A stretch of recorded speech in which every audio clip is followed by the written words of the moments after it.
வணக்க மக்களே, இன்னைக்கு நம்ம என்ன பார்க்க போறோம்னா அஸ்வின் ஜடேஜா கடும் வாக்குவாதம். முதல் டெஸ்ட் போட்டியில் நடந்த பரபரப்பு சம்பவம். அதாவது இங்கிலாந்து அணிக்கு எதிரான முதல் டெஸ்ட் போட்டியில் இங்கிலாந்து அணி அதிரடி ரன் குவிப்பால் இரண்டாவது இன்னிங்ஸில் ரன் வேட்டை நடத்திய நிலையில் அஸ்வின் செய்த தவறால் ஒரு பவுண்டரி கூடுதலாக அந்த அணிக்கு கிடைத்துள்ளது. ரவீந்திர ஜடேஜா பந்து வீச்சில் அஸ்வின் ஃபீல்டிங்கில் சொதப்பிய நிலையில் ஜடேஜாவின் முகம் அப்போது இறுக்கமாக மாறியது.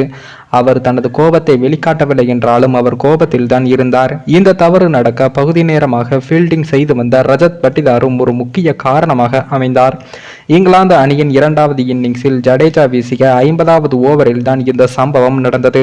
அந்த ஓவரின் முதல் 4 பந்துகளில் ஜடேஜா ரன் எதுவும் கொடுக்கவில்லை. 5வது பந்தை ஆலிப் போப் ஸ்வீப் செய்தார். பந்து பவுண்டரி கோட்டை நோக்கி ஓடிய நிலையில் பந்தை பிடிக்க மிட் ஆன் திசையில் நின்றிருந்த அஸ்வின் விரைந்தார். அதே சமயம் மிட் விக்கெட் திசையில் நின்றிருந்த ரஜத் பட்டிதாரும் பந்தை பிடிக்க ஓடி வந்தார். அப்போது அஸ்வின் வேகத்தை குறைத்து ரஜத் பந்தை பிடிப்பார் என்று நினைத்து விட்டுவிட்டார். அதே போல ரஜத் பட்டிதாரும் அஸ்வினுக்கு அருகே பந்து இருந்ததால் அவரும் பிடிப்பார் என்று வேகத்தை குறைத்தார். இறுதியில் இருவருமே பந்தை பிடிக்கவில்லை. அதனால் ஜடேஜா இருவரையும் பார்த்து பார்த்தபடி நின்றார்.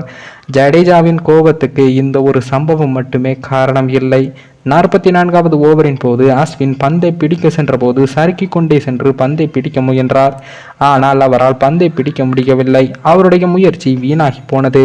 2 முறை தன் ஓவரில் அஸ்வின் பவுண்டரி சென்ற பந்தை பிடிக்காமல் கோட்டை விட்டதால் அவர் முறைத்து பார்த்தார்.